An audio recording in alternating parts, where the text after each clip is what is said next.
Magandang buhay po sa lahat mga idol.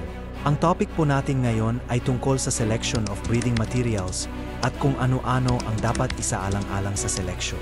Ang impormasyong ito ay batay sa aming personal na karanasan at nais lamang ibahagi ang aming kaalaman. Viewer discretion is advised. Body structure. Tignan natin ang aspeto ng physical formation nila. Medium to high station. Solid bone structure at may magandang balance. Healthy at walang sakit. Walang inborn defect. At higit sa lahat ang pinaka-importante ay, dapat sa mga breeder pa lang ay maganda na ang pundasyon natin dahil ang lahat ng mga magagandang katangian at kalusugan na napili natin ay ipapasa nila sa kanilang mga supling na siya ring magbibigay sa atin ng magandang laban sa hinaharap. Sa madaling salita, sila ay perpekto sa paningin mo at naayon sa gusto mo. Always remember, excellence starts with selective breeding.